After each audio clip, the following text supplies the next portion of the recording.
정말 이렇게 살다가는 화병에 저도 오래 못 버틸 것 같은 마음에 누구라도 붙잡고 하소연이라도 해보려고 이렇게 사연을 보냈어요.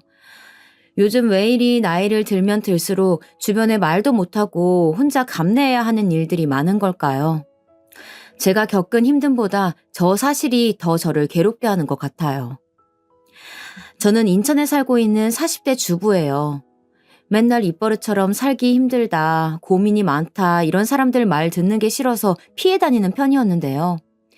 제가 그런 모양새가 되니까 좀 이해가 가요. 나도 살기 바쁜데 왜 저렇게들 말하고 다니고 공감받길 원하나 했거든요.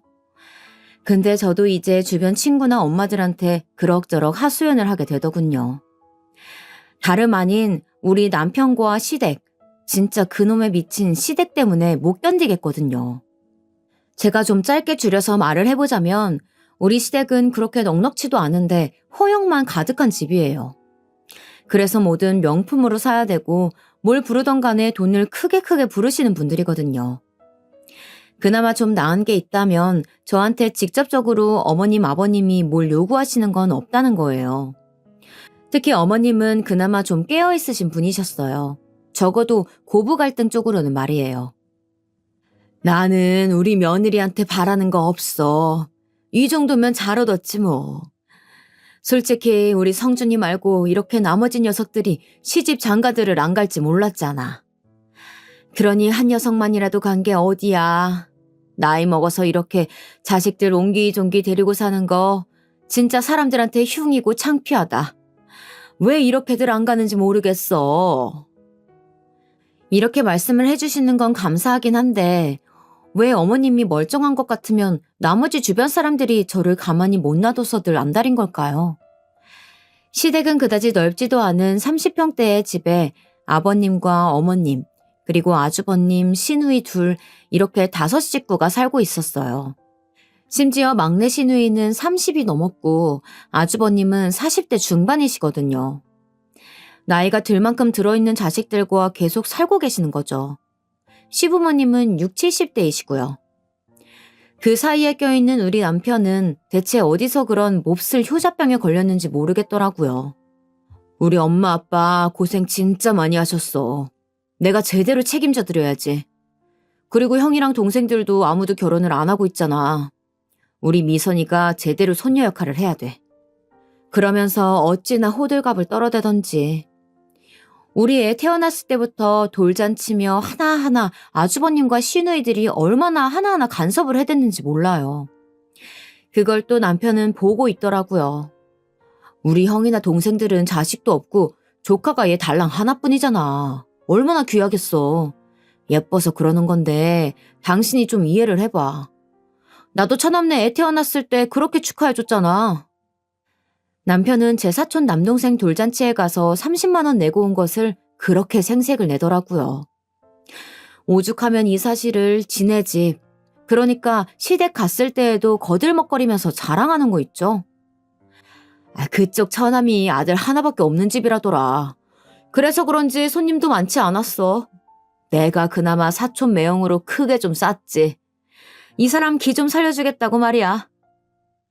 누가 보면 무슨 한 100만 원을 내고 온 줄 알겠어요. 그날 갔었던 사람은 본인 혼자만이 아니고 저도 있었고 우리 애도 있었거든요. 세 식구 가서 보통 10만 원이 평균이긴 한데 거기서 30만 원 낸 거면 많기는 하다고 생각해요. 그런데 그걸 그렇게 몇 달 내내 생각날 때마다 계속 곱씹을 정도로 그리 대단한 금액인지는 잘 모르겠더군요. 그러면 또 어머님은 마냥 듣고 계시면서 본인 아들 칭찬을 하시는데요. 제가 뭐 불쾌할 만한 건 없었지만 어쨌건 이런 흐름이 싫었어요. 네가 제대로 그 집 사위 노릇을 하고 왔네. 그래, 그렇게 해야 어른들한테 칭찬받고 가정을 편하게 하는 거야. 누구든 그런 역할을 해야지. 어딜 봐도 맞는 말이고 제 기분을 거슬리게 할 것은 없는데 남편이 으스대며 엄마한테 앵앵거리는 꼴이 보기 싫었나 봐요. 그런 얘기를 하면 또 아주버님은 옆에서 은근 꼬집어대면서 자기 동생에 대한 열등감을 이상하게 표현하더라고요. 뭘 30만 원씩이나 해? 직계가족도 아니고 사촌이라며. 그럼 그냥 가서 밥이나 먹고 축하해주고 먹을 만큼 내면 되는 거지. 너는 사업한다는 녀석이 그렇게 돈 쓸 때 못 쓸 때 구분 안 하고 해프냐? 이렇게 퉁명스럽게 대꾸하는데 어딜 봐도 자기 동생을 향한 자격지심이라는 건 알지만 저는 그 소재거리가 되어서 그런지 기분이 나쁘더라고요. 그래도 일단은 그냥 넘기겠다고 마음먹고 제발 남편이 그런 얘기 좀 그만했으면 좋겠는 거예요. 이제 반대로 우리 집 이야기를 해보자면요. 저희 집은 아빠가 일평생 자그마한 세탁소를 하셨고 엄마도 엄청 검소하신 편이에요. 어떤 때에는 진짜 왜 이렇게까지 해야 할까 싶을 정도로 절약을 하셔서 가끔 남편 보기 창피할 때도 있었답니다. 남편한테도 반찬 하나 갖다 주면서 이런저런 설명을 하는데 저도 민망스럽고 남편도 약간 짜증스러워 보여서 옴짝달싹을 못했어요. 이보게 박서방, 이거 내가 다 산에서 하나하나 뜯어가지고 온 나물이야. 이거 껍질 벗겨가지고 먹을만하게 만드느라 얼마나 고생했는지 몰라. 이거 봐봐봐. 벌써 손끝이 다 벗겨지고 새카맣잖아. 하여간 셋이서 맛있게들 잘 먹게나?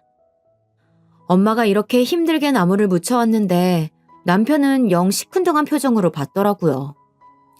그래도 신혼 초까지만 해도 감사하다는 표현을 하기는 했어요. 하지만 시간이 점점 지날수록 약간 빈정거리는 투로 말하더라고요. 이때도 전 제가 예민하게 잘못 들은 건 줄 알았어요. 저 장모님, 이제 이런 건 그냥 저희가 알아서 먹어도 될 것 같은데 맨날 고생하시잖아요. 이거 갖고 오신다고 힘들게 왔다 갔다 하시고. 장모님도 힘드실 것 같으니까 안 주셔도 돼요. 딱 들을 때 말이야 우리 엄마를 생각하는 것 같지만 표정은 굉장히 귀찮다는 듯 느껴졌거든요. 엄마는 이런 속내를 들여다보며 불쾌해하는 제 속도 모르고 그냥 허허 웃으면서 말하는 거예요. 아이고, 이런 게 다 내 기쁨이지 뭐. 반찬 하나 만들어서 노나 먹으면서 자식 얼굴 보는 게 제일 좋은 거 아니겠어? 내 걱정은 하나도 없어. 걱정 안 써도 되네. 아이고. 역시 제 예상이 맞았던 건지 엄마의 이런 말에 남편은 미간을 슬쩍 찌푸리더니 입술이 삐뚤어지더군요. 우리 엄마가 단순히 왔다 갔다 하는 걸로 그치는 것은 아니고 점심 식사 때쯤 맞출 때에는 저희랑 같이 식사하러 가실 때가 종종 있거든요. 그래봤자 한 달에 2번 정도예요. 근데 이것도 약간 귀찮은 듯 대하더니 어느 시점부터는 아예 대놓고 자리를 피하더군요. 장모님, 제가 회사에 볼 일이 있어서 들어가 봐야 할 것 같아요. 이 사람이랑 미선이랑 셋이 맛있는 거 드시고 또 뵙겠습니다. 이러면서 쓱 사라지는 거 있죠. 이렇게 남편이 향한 회사에는 얼마 많지 않은 직원 둘에 저희 어머님, 아버님이 가끔 번갈아 가면서 나오시고요. 거기다가 시누이들이 번갈아 가면서 장난하는 마냥 출근하는 곳이었어요. 제가 이렇게 표현하는 것은 진짜 정말 어쩔 수 없이 그들을 고용하긴 했지만 왜 그 돈을 줘야 하는지 이해가 안 가서예요. 저도 몇 번 남편에게 따진 적이 있어요. 왜 아가씨들은 다른 곳 안 구하고 당신네 회사에서 일하는 거야? 제대로 하지도 않잖아. 솔직히 아무리 파트타임이라고는 하지만 돈 너무 많이 주는 거 아니야? 우리가 그럴 만한 여유가 있어? 제가 너무 전곡을 때리는 말을 해 남편은 부인도 못하면서 또 기분은 나빴는지 인상을 쓰면서 답하는 거예요. 걔네가 왜 하는 일이 없어? 문서나 회계 같은 일들 할 게 얼마나 많은데. 내가 당신한테 부탁했더니 당신은 못하겠다며. 안 한다고 할 땐 언제고 어만 걔네들한테 짜증이야. 그리고 일하는지 안 하는지 당신이 봤어? 봤냐고. 이러면서 무조건 자기 동생들을 감싸고 도는 거예요. 그렇게 나오는 동생들 솔직히 일주일에 한 2번 나오는지나 모르겠어요. 그런데 그렇게 나와서들 몇 시간 얼마 컴퓨터 두드리지도 않고 가거든요. 그래놓고 한 달에 월 70만 원씩 주는 거예요. 저한테 말한 금액은 그게 맞는데 또 모르는 얘기잖아요. 얼마나 뒤에서 몰래 주고 있을지. 남편은 제 딴에 찔렸는지 저한테 마구 성질을 내더군요. 당신은 할 일이 그렇게 없어? 왜 얘네 왔다 갔다 하는 거 뒷공무니만 보고 있는 거야? 이런 식이니까 대화가 안 되는 거예요. 그렇게 저한테 불평을 왁 하고 터트려 놓고선 끝에 가서는 이상하게 모든 책임을 저한테 지우더군요. 대체 왜 맨날 이런 걸로 싸워야 하는지 모르겠다. 당신은 이상하다고 생각 안 해? 왜 이런 얘기가 싸움으로 가냐? 내가 내 동생들 필요해서 채용해서 쓴다는데 그걸 그렇게 쫓아다니면서 감시하는 거야? 이제 이런 것도 허락받아야 돼? 그러니 저는 늘 대화의 끝에서 신경이 곤두서 있고 결혼한 연차가 좀 지나다 보니 이제는 남편이 하는 말에 잘 대꾸를 안 하게 되었답니다. 그런데 제가 본격적으로 신경이 곤두선 것은 남편네 동창 모임에 갔을 때예요. 남편의 예약 동기들 모임인데 하필 부부 동반이었거든요. 저는 가고 싶지 않았지만 남편이 하도 가자고 해서 간 거였어요. 나 빼고 다들 자기 배우자들 데리고 나오는데 내가 면이 안 서잖아. 당신은 대학 안 나와서 면 같은 거 챙길 일 없을지 몰라도 이쪽은 그런 게 좀 강해. 그러니까 이럴 땐 같이 좀 나와서 발 맞춰줘야지. 진짜 어이가 없어서. 제가 뭐 대학을 다니기 싫어서 안 나왔나요? 집안 형편이 좋지 않았고 그때에는 정말 집에 손 벌리기 힘든 때였어요. 나름 저한테는 아픈 과거이고 결혼하기 전 시댁에서 제 대학 졸업 여부를 갖고 물을 때 되게 고민하면서 했던 말이었거든요. 그땐 걱정하며 들어주는 척 하더니 시간이 지나 이런 식으로 말하는 걸 보니까 부하가 치밀더군요. 당신은 나를 구슬려서 데려가려고 해도 모자랄 판에 지금 말을 그따위로 해야겠어? 지금 나 무시하는 거야? 아, 됐어. 시끄럽고 옷이나 잘 차려입고 와. 늦으면 안 돼. 이러면서 이날 장소까지 제가 알아서 대중교통으로 가게 하더군요. 자기는 회사에서 편히 차로 이동해놓고 말이에요. 그날 어떤 고급스러운 레스토랑을 하나 빌려가지고 모이기는 했는데 동기 모임이라고 해놓고 그렇게들 많이 오지도 않았더라고요. 한 6, 7쌍의 부부들이 오기는 했는데 그날 다들 어색하게 인사를 하고 앉기는 했어요. 근데 남편이 이날따라 뭘 그렇게 큰 소리를 치는지 자기가 회사를 운영하고 가족들도 같이 도와주고 있고 집을 먹여 살리고 있다는 걸 엄청 크게 어필하는 거예요.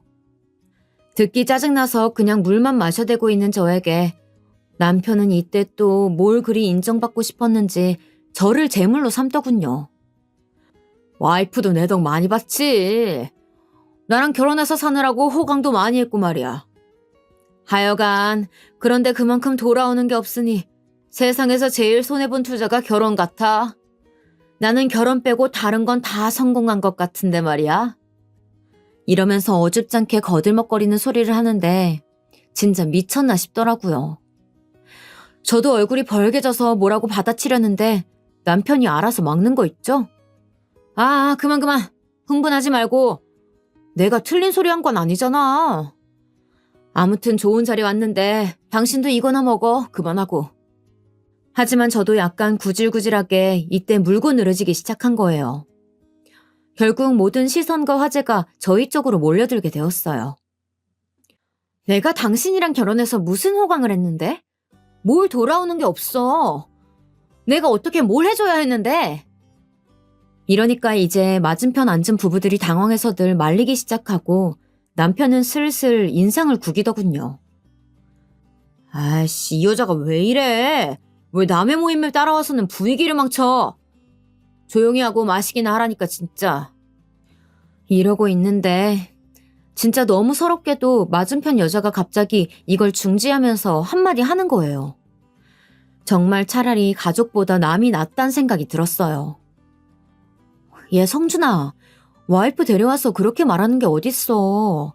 같이 와줬으면 고맙게 생각해야지.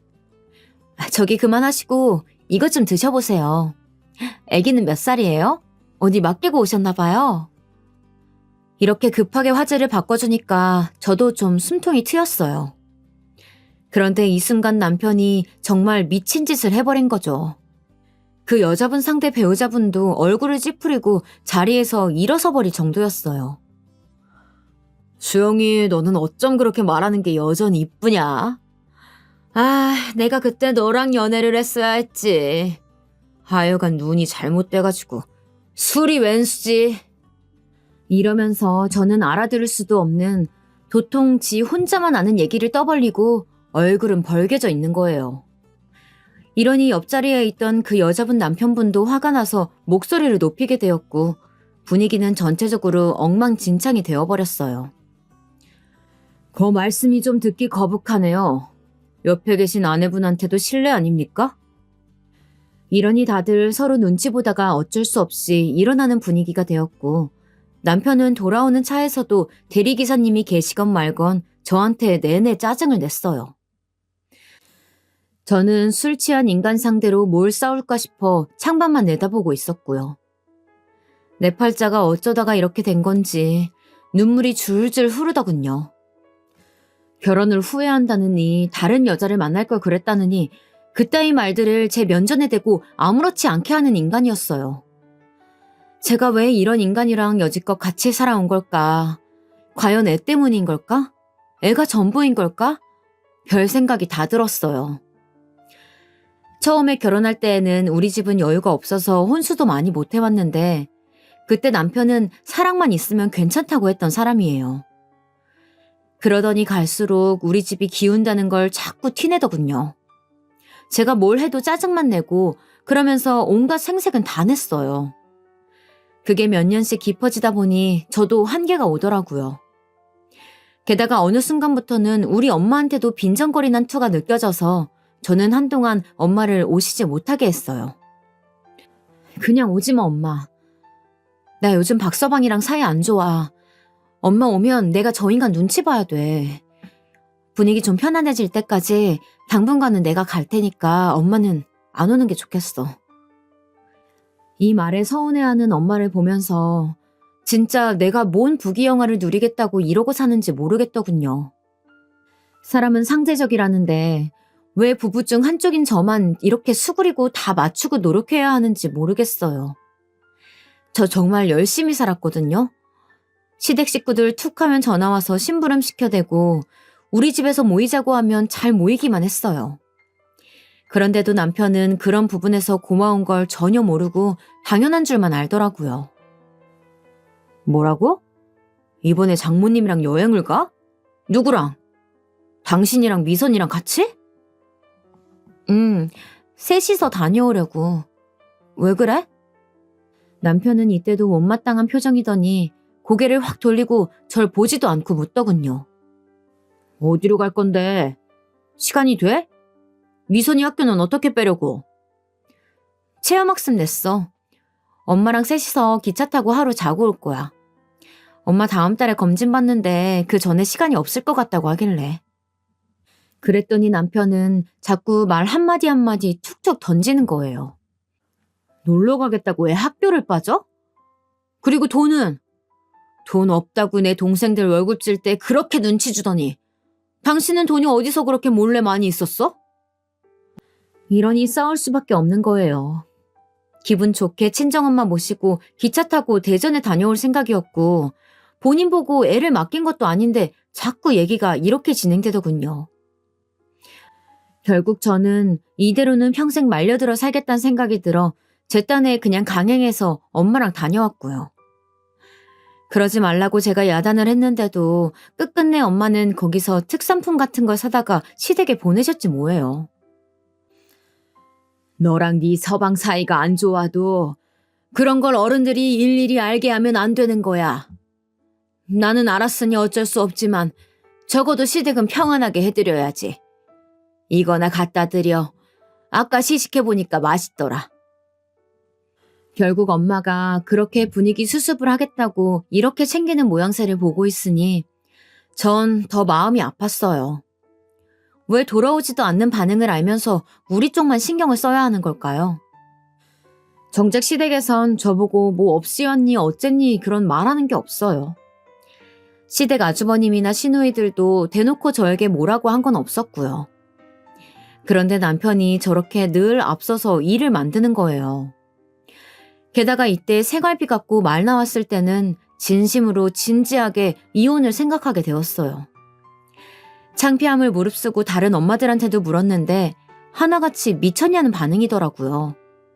시작은 아주 소심하게 물어봤었어요. 저기, 나 아는 사람 얘긴데 남편이 시댁에다가 한 달 용돈을 300씩 드리자고 한다나 봐. 자기들은 어떻게 생각해? 그러자 이때 커피 마시던 엄마들이 대체로 다 눈빛이 아주 쎄하게 변해버렸어요. 머리가 어떻게 된 거 아니야? 그게 성립되려면 친정에도 똑같이 300씩 줘야지. 그리고 그 집 생활비는 어떻게 되는데? 설마 그것보다 많은 거라면 그 남편은 무슨 놈의 간이 그렇게 커서 그딴 소리를 한다는 거야? 아휴, 남의 일인데 들으면서 왜 이렇게 성질이 나냐? 이런 표현이 나오는 것도 무리가 아니고 제가 화나는 게 정상이란 생각이 들더라고요. 정말 아주 뜬금없이 대뜸 남편이 저런 말을 했거든요. 생활비를 솔직히 제가 관리하지 않았다면 남편은 저에게 굳이 말하지도 않았을 것 같은 거예요. 엄마, 아버지 이제 몸도 힘드시고 그리고 우리 회사 와서 일도 도와주시잖아. 아직은 두 분 도움으로 거래처 확보되는 것도 있다고. 그리고 그 연세에 한 분당 150씩 드리는 꼴밖에 안 돼. 두 분이 돈이 그 정도 든다고 하는데 어떻게 더 줄여달라고 해? 언제까지 드릴지는 모르겠지만 당분간 그런 줄 알고 드리자.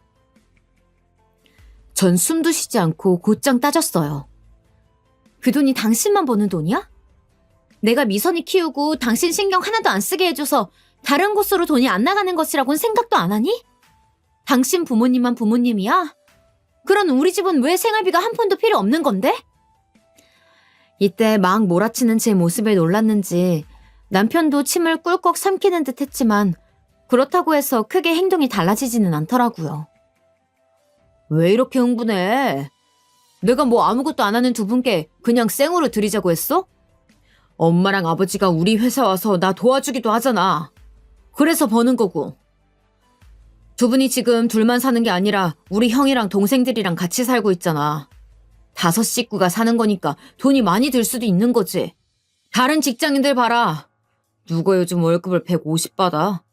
저 정도면 적게 드리는 거야. 남편도 뭘 준비해왔던 건지 아주 따박따박 한마디도 지지 않고 저렇게 싸붙이는 거예요. 저도 질 수 없어서 이때 참아왔던 서름을 다 쏟아내면서 따졌어요. 말이 되는 소리를 하란 말이야. 솔직히 부모님 두 분 계속 일정하게 나와 계시는 것도 아니잖아. 왜 갑자기 안 드리던 생활비를 드려야 되는 건데? 월급이야, 생활비야? 이전엔 두 분이 그냥 도와준다고 나와 계셨던 거 아니냐고. 그리고 당신, 우리 세 가족 생활비는 알기나 해? 우리 셋이 졸라매고 아꼈어 200이야. 근데 부모님께 지금 300을 매달 공으로 드린다고? 남편은 말을 하면 할수록 저를 완전 악처럼 몰아가면서 코너로 끌고 가는데 이때 굽히지 않고 계속 싸워댔어요. 생활비 300이라는 숫자는 정말 얼마간 저를 잠도 못 자게 할 정도로 괴롭게 하더라고요. 그런데도 중요한 건 남편은 제 결정은 중요하지도 않았나 봐요. 며칠 뒤에 그냥 저한테 왜 문자 한 통만 보내더라고요. 이거 어머니, 이거 아버지 계좌번호. 이리로 이제 입금해드리면 돼. 날짜는 매달 잊지 말고 보내드려. 보내드린 다음에 캡처해서 나한테 보내주고. 혹시나 제가 안 보낼까봐 이렇게 증거까지 해서 보내라니 제가 기가 막히지 않겠냐고요. 이 꼴 저 꼴 다 싫으면 이혼하는 수밖에 없으니 너무 고민이 되더라고요. 하다 안 되겠어서 엄마한테 상담을 했는데 엄마도 이 부분은 어이가 없으셨나 봐요. 내가 그동안 박서방 하는 거 그냥 보고는 있었다만 니네 생활비도 여의치 않다며. 너 보고 곧 일하라고 한다고 하지 않았어? 그런데 거기서 무슨 시부모님 용돈을 더 드린다는 거야? 니네 시댁이 그렇게 여유 없는 집도 아닌데 왜 그러는 거래? 그러게 말이에요. 우리 어머님 아버님 한 달에 한 번은 꼭 백화점 가시는 분들이에요. 뭐 대단한 쇼핑을 하는 것은 아니지만 가서 5만 원에서 10만 원짜리 화장품이며 스카프 사는 걸 취미로 여기시는 분들이거든요. 거기 푸드코트에서 꼭 식사를 하시고 반찬도 거기서 사오시고 누가 보면 아주 여유로운 노년의 부부들처럼 그렇게 다니신답니다. 하지만 그렇다기에 집이 엄청 잘 사냐, 그것도 아니에요. 동대문구에 있는 아들 작은 회사에 다 같이 차 하나로 복작복작 타고 이동을 해야 하고 30평대가 조금 넘는 집에서 관연한 자식들과 다섯이서 모여 사시는 거잖아요. 하지만 1년에 한 번씩 해외여행은 꼭 다 같이 가야 되고 명품 가방 100만 원대로 하나씩은 꼭 있으셔야 하는 게 저희 어머님이에요. 이렇게 하는 것이 그간 저에게 피해가 된 것은 아니지만 이제 본격적으로 피해를 봐야 하는 거잖아요. 우리가 들인 생활비 300 안에서 그렇게 넉넉히 쓰면서 살아가실 테니까요. 하지만 저에게 무슨 힘이 있겠어요. 정말 아무것도 막을 수가 없었어요. 그런데 이제 이렇게 상황이 흘러가다 보니 저도 점점 눈엣 가시처럼 시누이들의 행동이 좋게 보이지 않는 거예요. 제가 먼저 시비를 건 것은 아니고 시누이들이 저를 먼저 힘들게 하기 시작했어요. 저기 언니, 이번에 오빠가 맡긴 서류가 있는데 그거 언니가 좀 해줄 수 있어요? 제가 다른 건 몰라도 엑셀은 잘 할 줄 모르거든요. 이거 그렇게 어렵지 않고 금방 유튜브 보고 따라하면 된대요. 언니도 할 수 있을 거예요. 어머 아가씨, 그거 아가씨가 할 수 있다고 가져간 일 아니었어요?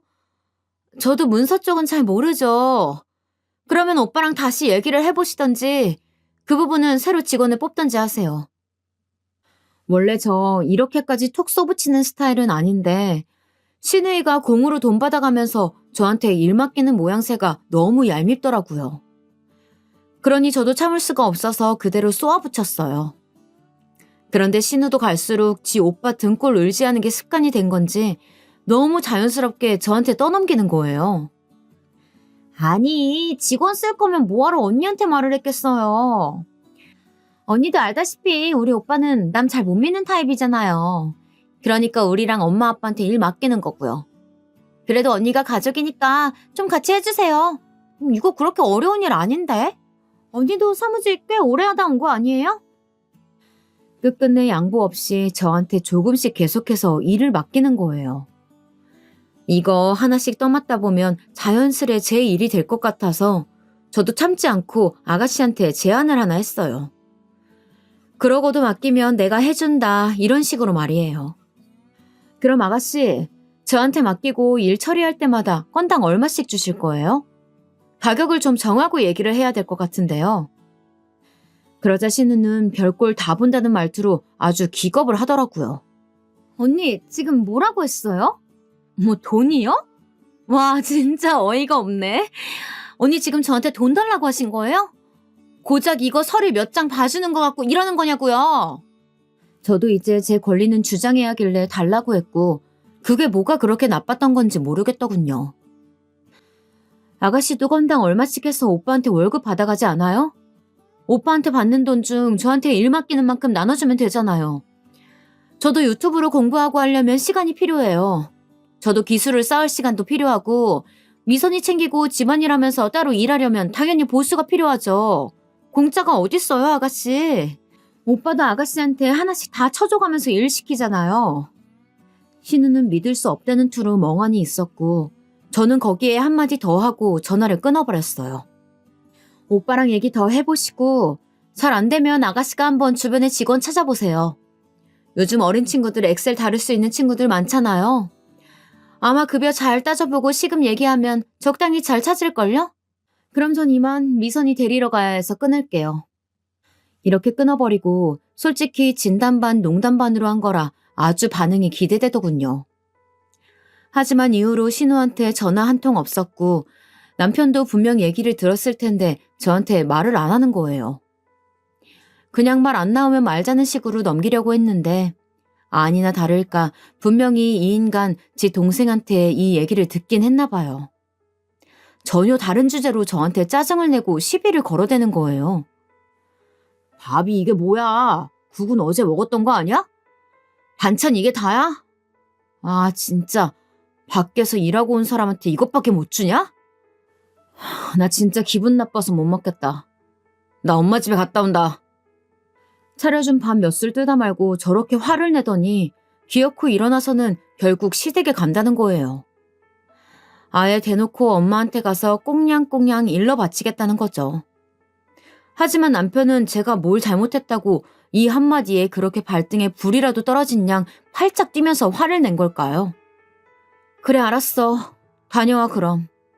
정말 이 말 한마디만 했을 뿐인데 이게 그렇게 잘못한 일인가요? 남편은 옆에 있던 서류 봉투를 집어 던지고 발로 막 바닥을 땅땅 쳐대질 않나 자길 무시하는 거냐고 막 소리를 지르는 거예요. 네 눈엔 내가 우습지? 우스워? 돈 벌어다 주는 남편이 우습냐고. 한 푼도 지 힘으로 못 버는 게 진짜 어디서 못된 버릇만 들어가지고. 남편은 눈이 완전 돌아가서는 옆에 말만한 지 딸이 있는데도 애가 듣는 건 생각도 안 하고 내뱉는 거예요. 이쯤 되니 저는 완전히 감이 와서 무슨 말도 안 하고 조용히 밥만 먹었어요. 대꾸하고 싸워봤자 저 야단에 말려드는 꼴이거든요. 역시나 혼자만 실컷 성내다가 가방 주워들고 지 엄마네 가버렸고요. 한참 늦게 밤이 돼서야 꾸물꾸물 기어들어오지 뭐예요. 그때는 저도 아는 척 안 하고 거실 소파에 앉아 TV만 쳐다봤고 딸만 멀뚱멀뚱 제 아빠를 반길 뿐이었어요. 흙인 남편은 저를 보는 것 같더라니 지도 민망한지 잠바를 뒤집어 쓰고 방으로 가버리더군요. 하지만 제 마음은 썩 좋지 않았고 이렇게 살아가는 생활에도 점점 지쳐가더라고요. 사실 이런 생각을 했던 게 이 무렵쯤 만났던 전 직장 동료 때문이에요. 이분은 50대이신데 이혼한 지 그때가 한 4년 정도 되셨을 때였거든요.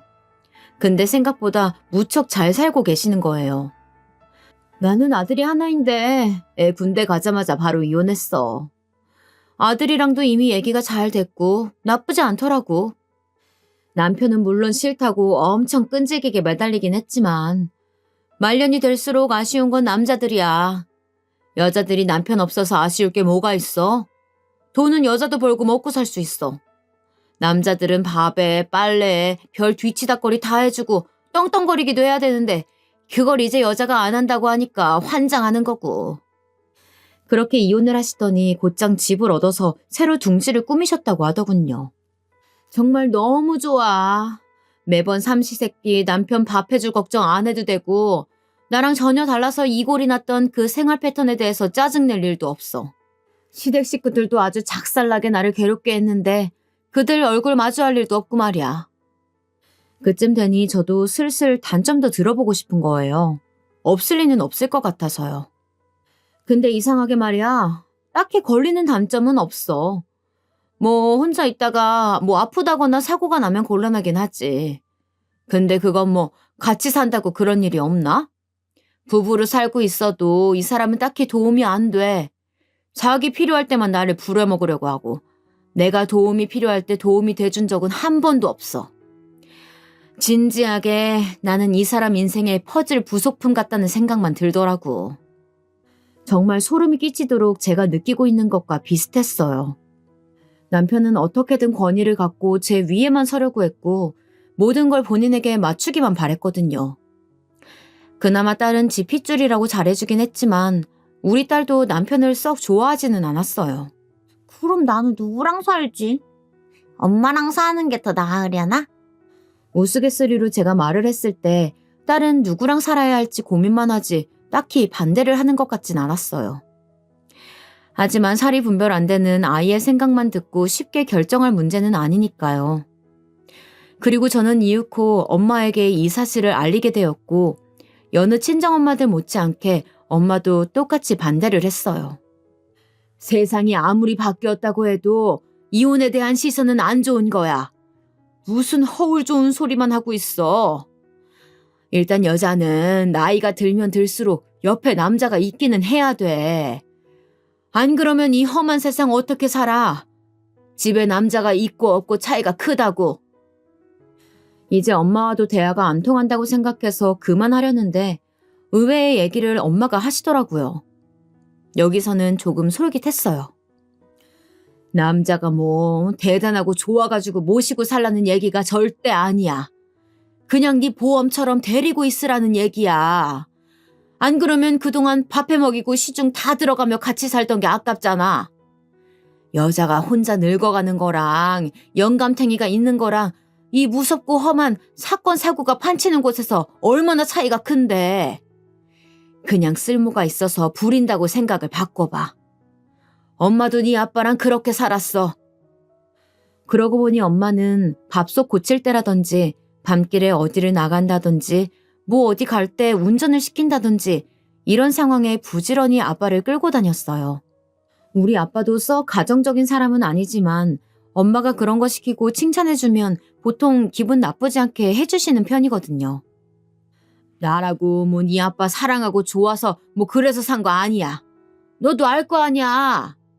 근데 이 세상 굴러가는 거 보면 남자고 여자고 다 서로가 필요가 있어서 사는 거라고.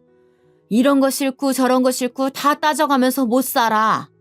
박서방도 나이 들면 지 집이 최고고 마누라가 최고라고 생각을 할 거야. 우리 엄마는 굳이 저렇게 믿고 싶어 하는 것 같더군요. 하지만 엄마가 했던 말들이 막 틀린 내용은 아니었어요. 도움이 되는 부분이 없는 것은 아니니까요. 그렇지만 그것만 기대하고 살기에는 현재 저에게 힘든 부분들이 정말 너무 많게 느껴졌어요. 게다가 이 생활비 300을 얼레벌레 넘겼더니 남편은 그 뒤에 더 큰 사고를 치고 말았답니다. 이날로 저는 완전히 마음이 굳혀져 버렸어요. 당신 나랑 같이 안 살 생각이야? 어떻게 그런 큰일을 묻지도 않고 결정했어? 우리 집을 담보로 대출을 받는다고? 3억이나? 아니 어머님 아버님은 돈이 없으신 거야? 아주버님이랑 아가씨들은? 왜 우리 집이 담보가 돼야 되는데? 말 그대로 남편은 우리 아파트를 담보로 대출을 해서 시댁을 위해 새 집을 사겠다고 마음을 먹었더군요. 무려 3억이에요. 이 인간 왜 이렇게 3이란 숫자를 좋아하는 건지. 그리고 관연한 자식들이 셋이나 있는데 그들은 꼼짝도 안 하고 왜 우리가 대줘야 하는 걸까요? 그 뒤에 남편이 설명하는 내용들은 정말 지리멸렬하다 못해 듣기 이골이 나는 내용들이었어요. 더 표현할 것도 없이 그냥 우리 엄마 아빠가 고생을 많이 했고 그만한 돈들은 없는 것 같다. 어쩌고 저쩌고 결국 나는 효자다. 끝. 이런 얘기인 거예요. 이럴 거면 우리 집도 꽤나 사는 집이 되어야 말이 되는 거 아닌가요? 당장 우리 집도 곧 어찌 될지 모르고 단지 내 엄마들은 이사 때문에 골치 아파하는데 덜컥 저렇게 대출이라니요. 심지어 그것도 우리가 갚아야 된다는 식으로 말을 했어요. 그 돈을 왜 우리가 갚냐고 말을 좀 해봐. 그럼 달마다 드리는 그 300만 원은? 설마 그것도 우리가 내는 거야? 남편은 진짜 못 낀 놈이 성낸다고 목소리 큰 놈이 이기는 줄 아는지 저한테 밑도 끝도 없이 마구 화를 내는 거예요. 돈은 네가 벌어? 네가 버냐고. 내가 벌잖아. 그리고 생활비도 꼬박꼬박 주고 있는데 왜 이렇게 따지고 들어? 결국 돈 한 푼 안 버는 주제에 입 다물라는 결론으로 끝나버렸고 그렇게 남편은 너무나 허무하게도 그 일을 진행해버렸어요. 아무리 시부모님이 입을 다물고 계시다지만 저는 이제 부모님이 뒤에서 조종하는 게 아닌가 싶어 그 두 분도 꼴보기 싫어지는 거예요. 이후로 가족들끼리 간만에 모여서 식사를 하자는데 저는 안 갔어요. 야, 너 진짜 1억이야? 너랑 미선이 안 오면 내가 뭐가 돼? 우리 엄마 아빠는 하나밖에 없는 며느리랑 손녀 얼굴도 못 보게 할 거냐고. 내가 네 인생 부속품이야? 네가 하자면 하자는 대로 해야 돼? 너나 갔다 와. 니네 엄마 아빠 아니야. 우리는 점점 이렇게 격하게 싸웠고 맨날 구석에서 듣고 짜부러져 있던 저는 정말 악을 쓰고 딸이 듣건 말건 사력을 다해 전쟁을 치렀어요. 얼마 안 가 친정엄마가 허리 수술을 하신다는데 우리 딸이 하는 말을 남편은 들어놓고도 아무런 채도 안 하더군요. 아빠, 외할머니 수술하신대. 허리가 많이 아프신가 봐. 나랑 엄마 이따가 병원 가기로 했어. 아빠는 언제 올 거야? 남편은 그 말을 듣고도 밥그릇에만 고개를 쳐박고 있더니 우물거리면서 그냥 일어나 버리더군요. 내가 지네 엄마 무릎 다치셨을 때는 그렇게 병원 왔다 갔다 하면서 간병을 하고 반찬을 얼마나 해드렸는데 말이에요. 자기 기분 나쁘다고 우리 엄마 수술 소식에 입 싹 씻는 걸 보니 점점 저는 이 인간에게 환멸감이 일어나기 시작했어요. 그리고 홀로 엄마에게 다녀왔고 허리 아프다고 끙끙거리는 엄마를 보니까 마음이 너무 안 좋더군요. 늘 쌩쌩하고 발 빠르게 움직이던 엄마가 저렇게 빼샥 말라가지고 이제 몸도 자주 고장난다고 하고 있으니까요. 그래서 간 김에 수술비도 제가 200만 원 대신 결제해드리고 엄마는 싫다고 하는 걸 억지로 마무리 짓고 왔는데요. 그러고 며칠이 지나서 저와 남편은 또 싸움이 붙게 된 거예요. 이날만 생각하면 아직도 눈물이 나오고 분이 풀리지가 않네요. 말해봐. 지금 장모님 수술하는데 돈 이렇게 낸 거야? 아니, 낸 건 좋다 이거야. 근데 왜 나한테 말을 안 했어? 당신 내가 돈 벌어오는 게 쉬워 보여? 내가 우리 집 이사하는데 돈 좀 보탠 것 같고 아주 난리 지랄 부르스를 떨더니 너는 왜 입국 다물고 돈 몰래 갖다 쓰는데 도둑도 아니고 뭐야? 우리 집 돈 세는 주범이 여기 있었네. 너무 얼척이 없는 게 이런 식으로 우리 집 재정 부족한 걸 제 탓으로 돌리고 앉아있는 거예요. 뭐? 도둑? 당신 말 다 했어? 무슨 말을 다 해. 아직 다 못했는데. 내 돈 쓰는 걸 갖고 그렇게 사람 비참하게 하고 눈치 보게 만들더니 니는 돈을 이렇게 몇백씩 그냥 퍼벅 다 가져다 쓰네? 너 통장 가지고 와봐. 가계부 쓴 거 어딨어? 당장 갖고 와. 100원이라도 수상하게 썼으면 나 너랑 안 살 거야. 이혼할 거라고. 진짜 보통 미친 게 아니야, 이 여자. 제가 왜 이런 소리를 멍청하게 듣고 있어야 했을까요? 옆에 우리 딸내미가 겁에 질린 얼굴로 보고 있는데도 남편은 아랑곳 않고 가계부와 통장, 카드 내역을 갖고 오라고 명령했어요. 손이 달달 떨리고 이를 악문 상태에서 저는 가져다 줬고 하나하나 내역을 어디다 썼냐고 캐묻는 남편을 보며 정신이 혼미해지기 시작했어요. 이건 어머님, 아버님 지난달 300 붙여드린 거고 돈 200씩 매달 남겨서 적금 들고 있던 거 이번에 깨서 엄마 드린 거야. 그게 그렇게 잘못이야? 누가 드리지 말래? 나한테 상의를 했어, 안 했어? 나 이제 너 못 믿어. 너 분명히 나한테 말 안 하고 이런 식으로 돈 꽁쳤을 거야. 내가 미친놈이지. 이런 여자한테 수년을 돈을 맡겨오고 한 번도 확인을 안 했다니. 야, 너 말 돌리지 말고 이거 내역 하나하나 다 설명해. 남편은 새삼 무슨 마트에서 결제한 거, 애 학원비 결제한 거 이런 거를 따져가며 왜 영수증이 없냐고 소리를 지르고 달마다 제가 정리해둔 걸 보면서도 분명히 돈을 빼돌렸을 거라며 고래고래 소리를 질렀어요. 저는 이대로는 제가 정말 죽겠더라고요. 머리를 한창 부여잡고 있다가 겨우 한마디 토했어요. 이혼해 그럼. 남편은 제가 이 말을 하자 불같이 더 악소리를 질러대고 막 뛰어대는 거예요. 진짜 미치긴 미쳤었나 봐요. 이혼하자고. 하자며. 나 이런 취급 더 이상 못 받고 못 살아. 당신 원하는 대로 하자. 그만 살자 이제. 그러고 저는 짐을 싸들고 급히 나가려는데 딸내미가 바닥에 주저앉아서 엉엉 우는 거예요. 그 꼴을 보고 남편은 저보고 못된 여자라며 피도 눈물도 없어서 새끼마저 버린다고 악담을 하더군요. 너 그 이상 짓거리면 가만 안 둬. 뭐라고 했냐 지금? 이성을 잃고 제가 남편에게 조용히 읊조리자 남편도 폭주열차처럼 내달리다 갑자기 약간은 수그러들긴 하더군요. 그새 저는 바로 문을 박차고 나가버렸어요. 그 길로 집에서 회복 중인 친정엄마에게 갔고 울면서 제가 겪은 모든 일을 털어놨어요. 엄마는 처음에 또 싸웠냐고 웃으면서 듣다가 점점 일그러지는 제 얼굴과 막판엔 무릎까지 꿇고 제발 이혼하고 싶다는 저를 보고 말이 없어졌어요. 저는 한참을 일어설 수 없었고 방바닥이 눈물로 꿀럭해질 정도로 울음으로 엉망진창이 되어버렸어요. 우리 딸 하면서 제 등을 토닥이는 엄마의 손길에 정말 모든 걸 토해내듯 왁 거리면서 울음을 쏟아냈고요. 엄마도 화장실에 들어가서 한참을 꺽꺽거리면서 속을 달래고 흐느끼시더니 눈가가 빨개져서 밖으로 나오시더군요. 내가 더 이상 너한테 어찌 살라고 뭐라 말을 못하겠다. 나는 나대로 할 일을 해야지.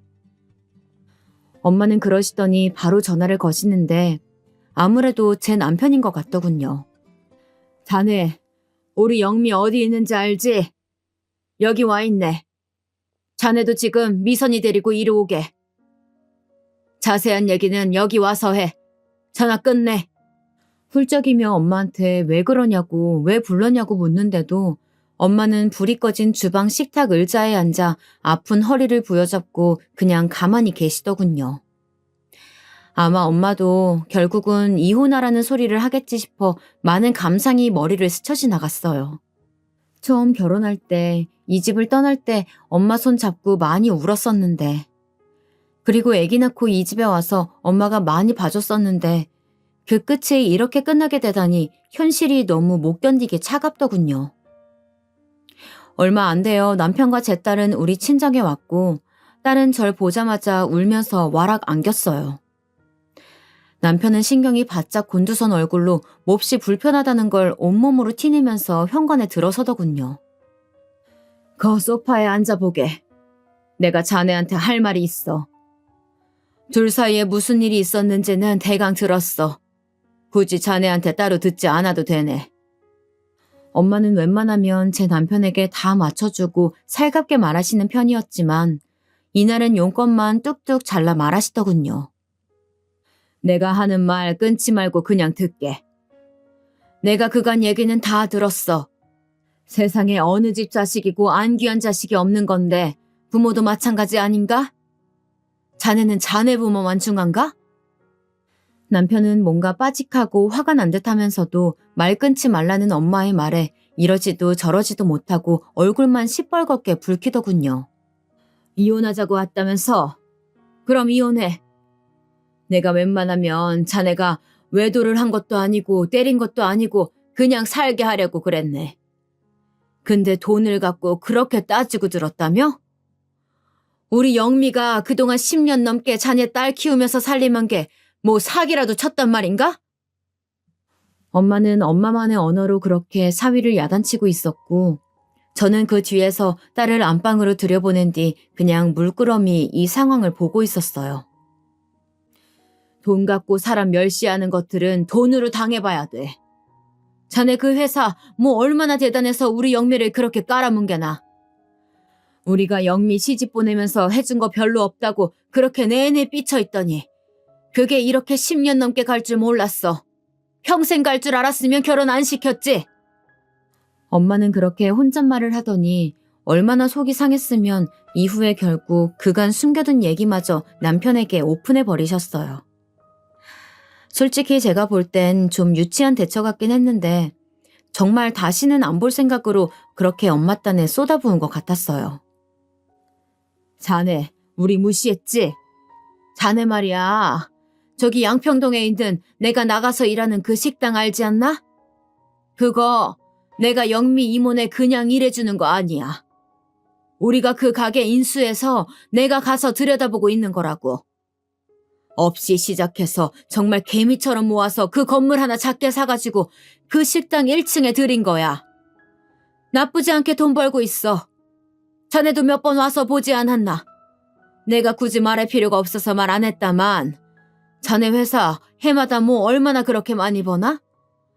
맨날 없어 죽겠다 하고 빚까지 줘놓고 그래놓고 효도 안답시고 아파트 대출까지 받았다며? 누가 진짜 여유가 없는지 모르겠네 진짜. 남편은 엄마의 말이 무슨 말인지 모르겠다는 투로 저를 한번 보더니 엄마를 계속 쳐다보더군요. 웬만하면 나는 여기 매장 하나 늘려서 자네한테 맡겨볼 생각도 있었어. 그런데 요 근래 너무 마음이 편치 않고 하는 짓거리가 마음에 안 들어서 영미한테도 말 안 하고 혼자 생각만 하고 있었다고. 내가 하는 전화도 몇 번 받지도 않고 그런데다가 보니까 돈 씀씀이도 너무 대책이 없고 게다가 우리 딸을 이렇게 못살게 굴어대는데 어떻게 맡겨? 차라리 남이 낫지. 남편은 복잡한 얼굴로 뭔가 말하고 싶은 듯 했지만 웬일로 엄마가 하는 말을 그냥 조용히 듣고 있더군요. 됐어. 이제 그만하고 일어나. 자네는 집에 가게. 미선이 여기 놔두고 가라고. 더 두고 보다간 나 자네한테 험한 말 할 것 같아. 갈라서는 건 모양 안 나쁘게 소란 떨지 말고 조용히들 끝내게. 그제서 남편은 본물 터지듯 와악 하고 쏟아내기 시작하더군요. 그게 아니라 장모님, 왜 저 사람 말만 듣고 말씀을 하세요? 저도 사정이 있었어요. 저는 돈 쓸 때마다 맨날 저 사람에게 설명을 했어요. 그런데 저 사람은 이번에 말도 안 하고 그냥 써버렸다고요. 저도 화가 나서 그런 거지 맨날 그랬던 건 아니라고요. 왜 그러세요 진짜. 그러더니 정말 어쭈 얼씨구나 싶은 말을 하는 거예요. 그리고 이혼이라뇨. 저 이혼할 생각 없어요. 아무튼 얘기 잘 해볼게요 장모님. 오늘은 장모님이 화가 나셨으니까 일어나는데 다시 오겠습니다. 저희 이혼 안 해요. 당신도 내일은 들어와. 이러면서 쭈구리처럼 일어나서는 사라지는데 웃기지도 않는 거예요. 뭘 이제 와서 없던 일로 하듯이 말을 하고 있나요? 저한테 눈 시뻘겋게 열 올리면서 난리칠 때는 언제고 저 사람 툭 하면요. 요 근래 저한테 밥 먹듯이 이혼이라는 말을 해왔거든요. 저는 그대로 다음날 들어가서 가볍게 짐을 챙겨 나왔고 일단은 아이와 함께 별거 중이에요. 매일 하루가 멀다 하고 카톡이 오고 며칠 전에는 생전 연락을 따로 안 하던 어머님마저 모르는 척 저를 떠보듯 카톡을 보내셨더라고요. 미선애미야, 반찬 만들어놨는데 와서 좀 가져가지 그러냐? 미선이 잘 먹는 계란 장조림 소고기 넣고 해놨다. 시간 될 때 들려라. 아무리 봐도 둘의 상황을 좀 떠보려고 그러시는 것 같아서 무시하고 답장도 안 했어요. 제 눈에는 아무 말도 안 하고 그렇게 둘째 아들이 갖다 바치는 돈 다 받고 있는 어머님도 한통 속이고 너무 여우 같았거든요. 제가 볼 때 저 인간 엄마가 식당 얘기 괜히 해가지고 저것 때문에 돈에 눈이 띄어서 잡는 게 뻔해요. 우리 엄마한테 대뜸 무슨 카톡 기프트콘으로 죄송하다며 뭘 보내질 않나. 생전 그딴 짓 안 하는 인간이거든요. 엄마 전화도 무시하고 안 받던 인간이 갑자기 저렇게 돌변한 이유가 뭐가 있겠어요? 엄마 반응은 생각보다 확고하시더군요. 아유, 괘씸해 죽겠네. 내가 전에 고사리며 나물 무쳐다 줄 때는 뭐 고맙다는 인사라도 했었냐? 휙 쳐다보고는 그냥 대꾸도 않고 쉬다 가세요 어머니 이 말만 하고 나가버리던 게 박서방 아니었냐고. 이거 지금 핸드폰에 보내온 거 네 눈으로 봐봐라. 나보고 건강하시래. 그래놓고 뭔 홍삼이네 과일을 이렇게 잔뜩 보내놨다. 웃기지도 않아. 원래 엄마는 그런 시큰둥한 반응을 다 참아가면서 두고 보고 있었는데 사위가 본인 딸한테 그간 살림을 하나하나 다 따져가면서 굴욕을 안겼으니 못 참겠나 봐요. 너 그냥 이혼해. 사람 안 바뀐다. 인간이 결혼해서 살 때 안 해야 될 짓이 폭력이랑 도박, 외도만 있는 게 아니야. 돈 갖고 지가 그렇게 무시를 해? 개뿔. 지가 갖고 있는 게 뭐 얼마나 되는데 빚더미라며. 니네 시엄마나 그 밑에 줄줄이 소세지처럼 딸려 살고 있는 한심한 자식들도 마찬가지야. 다 같이 배 가라앉는 줄도 모르고 그렇게 멍청하게들 살고 있으니. 하여간 참고 참던 분이 저렇게 돌아서니까 완전히 끝이더라고요. 저도 그렇게 막 틀린 입장은 아니에요. 이대로 이혼을 준비할 생각이고 안 해준다면 소송해서라도 무조건 진행할 생각이에요. 여러 차례 이 인간과의 미래는 없다고 느끼다 보니 결심이 더 확고해지는 것 같아요. 물론 저도 새삼 주변의 시선이 두렵기는 해요. 그렇지만 저 사람이 변할 가능성은 솔직히 거의 없잖아요. 기대해봤자 저만 더 상처받을 것이고 저는 그렇게 나이만 점점 더 먹게 될 거예요. 친정에 조금이라도 기댈 수 있을 때 저도 다시 직장 생활을 하고 제 돈벌이를 시작해보려고 해요. 다시는 무능한 전업주부로 무시당하는 일을 겪고 싶지 않아요. 남편과 살았던 시절의 제 인생과는 전혀 다른 새로운 삶을 살아가고 싶습니다. 아직 불안한 날들이지만 조금이나마 응원해 주신다면 감사하겠습니다.